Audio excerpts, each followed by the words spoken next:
ये किस्सा नवंबर 1989 का है।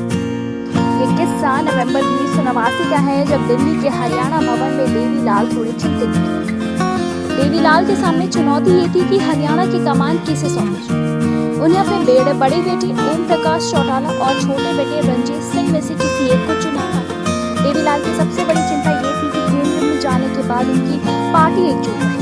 उनके छोटे बेटे रंजीत चौटाला राज्य की राजनीति में सक्रिय थे और मुख्यमंत्री बनने की तैयारी कर रहे थे।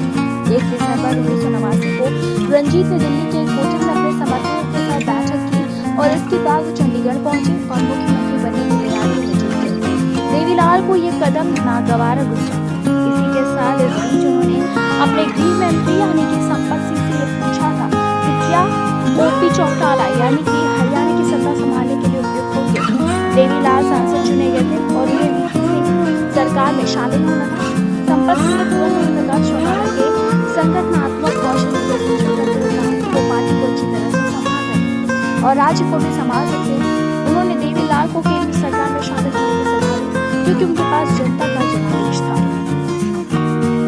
संपत सिंह ने बताया कि क्या देवीलाल जी ने तुरंत वीपी सिंह को फोन करके 2 दिसंबर 1989 को केंद्र सरकार में शामिल होने की सहमति दी और ओम प्रकाश चौटाला को अपना उत्तराधिकारी और अगला हरियाणा का मुख्यमंत्री घोषित किया। इसके बाद ओपी चौटाला ने 2 दिसंबर 1989 को पहली बार हरियाणा के मुख्यमंत्री पद की शपथ ली। देवीलाल उस समय रोहतक जिले के महम से विधायक थे। वो रोहतक और राजस्थान की सीकर लोकसभा सीट से भी सांसद चुने गए। उनके इस्तीफे के बाद महम सीट खाली हो गई।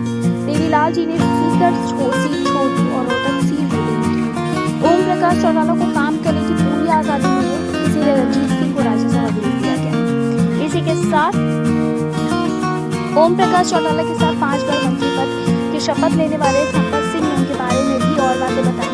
उन्होंने बताया कि चौटाला जी बेहद अनुशासित थे और हमेशा समय के पाबंद रहते थे। अपनी शारीरिक स्थिति के बावजूद वो अपने खान पान में अनुशासित थे। वो सदा हमेशा सादा भोजन करते थे और जीवन में कभी शराब या किसी अन्य प्रकार का नशा नहीं करते थे। उनकी याददाश्त बहुत तेज थी, किसी से एक बार मिलने पर भी उनका नाम याद रखते थे। इसी के साथ उन्होंने ये भी कहा कि INLD के राज्य में अपनी सरकार बनाना उन्हीं की वजह से संभव हुआ। देवीलाल जी की राजनीति में उदय भी उनकी महत्वपूर्ण भूमिका थी। 3 दशकों से अधिक समय तक ओम प्रकाश चौटाला के साथ काम करने वाले संपत सिंह ने कहा कि उनकी स्टेमिना थी। वो आधी रात तक काम करते तो सुबह जल्दी उठ जाते थे।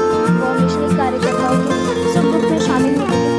इसी के साथ पूर्व मंत्री ने ये भी कहा था, जैसा कि आजकल आम है, संपत सिंह ने कुछ और रोचक बातें साथ जोड़ी। उन्होंने बताया कि चौटाला जी अपने ड्राइवर से कार का AC बंद करने के लिए कहते थे और बिना गद्दे के बिस्तर पर सोते थे। ये उनकी सादगी ही थी। और इसी के साथ चौटाला जी का जीवन का जो था एक अनुशासन था, सादगी और कर्मठता का प्रतीक था। उनका राजनीतिक सफर उतार चढ़ाव से भरा रहा, लेकिन उन्होंने हमेशा अपने सिद्धांतों पर अडिग रहकर काम किया। उनका निधन हरियाणा की राजनीति के लिए एक बड़ी क्षति है। फिलहाल इस पर आपकी क्या कुछ राय, कमेंट के जरिए आप हमें जरूर बताएं। ऐसी तमाम लेटेस्ट खबरों को जानने के लिए जुड़े रहे हमारे साथ और देखते रहे नेक्स्ट सन लाइव।